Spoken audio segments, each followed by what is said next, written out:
Le numéro 41 sera celui de Timothée Chalère, hein, si vous l'identifiez avec le puck qui va au fond.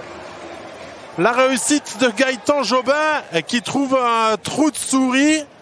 Gaëtan Jobin qui s'en vient inscrire son premier but.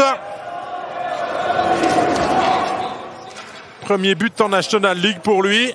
Ouais, tout content, et ça fait plaisir que cette quatrième ligne de Fribourg là ait tout de suite été alignée et à succès, puisque cet angle de tir impossible trouve quand même la faille par Noël Bader, de loin pas assez vigilant là, qui n'a pas fermé son poteau, et Jobin l'a plutôt bien joué.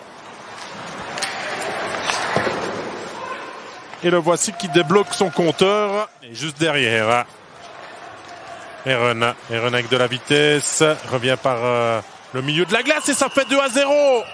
Le puck est au fond, mais alors tout sourit à Fribourg-Gotteron dans ce début de match avec cette passe-tir de la part de Yannick Eren, qui ne voulait à mon avis absolument pas ça, et des patins où des joueurs adverses se sont mêlés sur la trajectoire et le puck est au fond.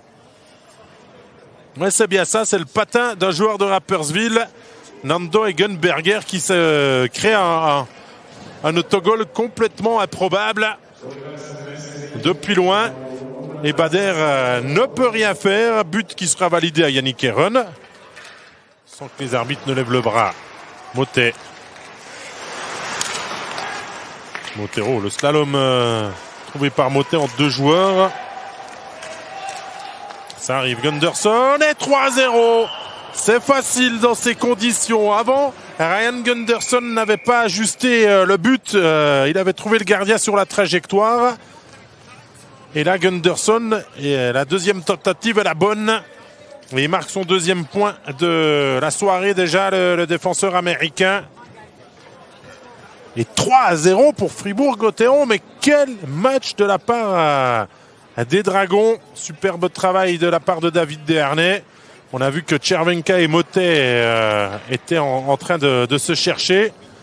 C'est Chervenka qui a clairement commencé. Il n'y a pas à faire. Motet n'a même pas vraiment riposté. Il n'a pas eu à le faire parce que derrière, il est plus loin du filet du numéro 20. Pour éviter un dernier tir, il y aura peut-être même une contre-attaque avec Desharnais qui y va à 5 secondes de la fin. Desharnais, il attend du soutien. Il va défier. Ça fait 4-0. Superbe David Desharnais, qui en est tout sourire, puisque Fribourg-Gotteron offre un récital dans ce premier tiers. Desharnais a d'abord jugé la situation. Ça veut dire qu'il en avait largement le temps. Il y avait simplement le chronomètre qui pouvait l'embêter. Cette perte de puck de Chervenka a fait encore plus mal aux Lakers. Regardez, il attend et il va défier entre les jambes victorieusement.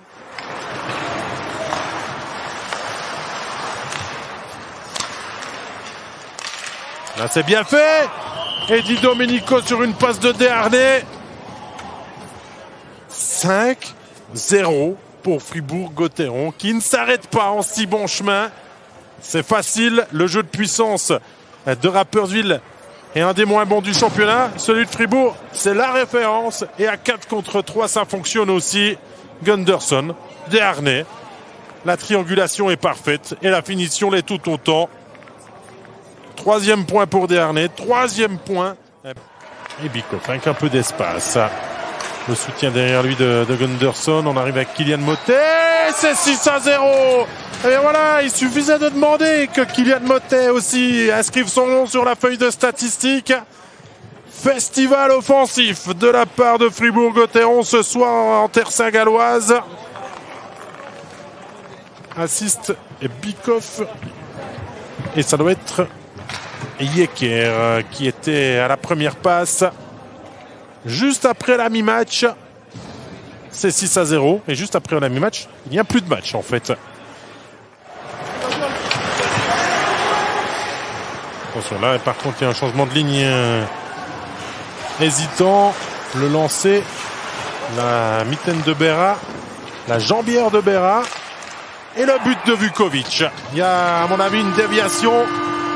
Ce qu'on évoquait ne tiendra pas encore ce soir. Rapperswil pour ses efforts, on va dire, dans ce deuxième tiers. Est récompensé de la réduction du score par l'ancien Genevois Vukovic.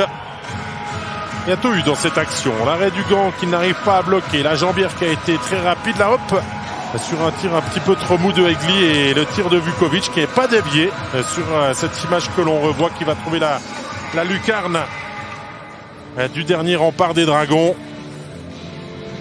On n'a pas été un petit peu chanceusement du côté de Rapperswil. On va même pouvoir amener une action et le 6-2 Gianmarco Vetter.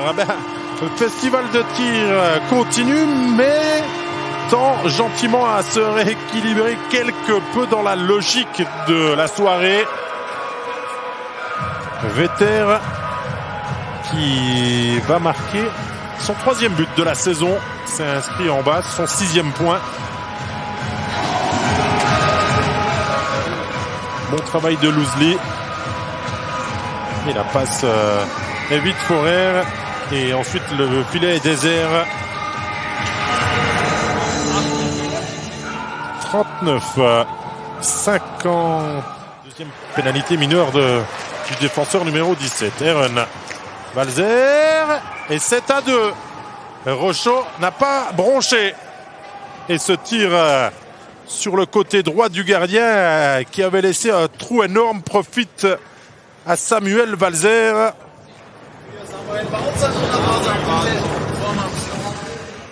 Vous voyez Eren qui était rentré, on va dire, de manière convaincante. Et derrière,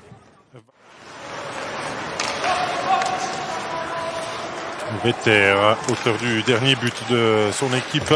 La passe et le 7-3. On va pas s'arrêter. On vous avait dit en rendant l'antenne que on aurait encore des buts. C'était pas vous mentir.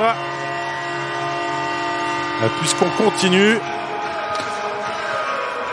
C'est Loosely qui était à la passe avant et qui est à la finition. Parce que la passe vient de Vetter. C'était derrière le but que ça a été remis. En effet, Gianmarco Vetter qui s'appuie sur Forer pour le 7-3. Ce soir.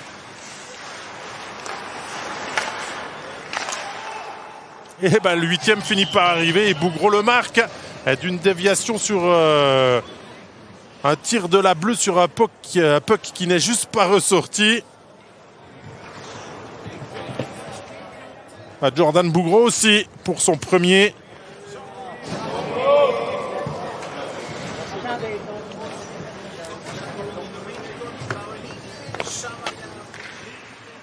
Voilà, la déviation est bien là. Quoique, attendez.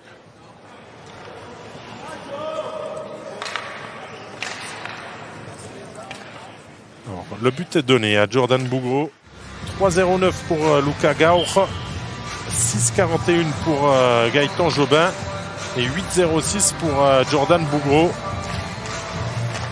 Le lancer et le but! Le but de Luca Gauch, lui aussi pour son tout premier match, même en National League. Le voici qui glisse le puck au fond.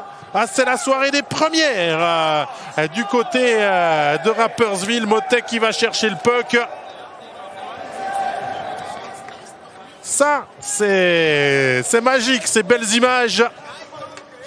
Toute l'équipe qui lui tombe dessus. Timothée Chalet était pas loin de le faire et c'est Gauch finalement qui marque. Et encore cette 4e ligne qui fait vraiment le match.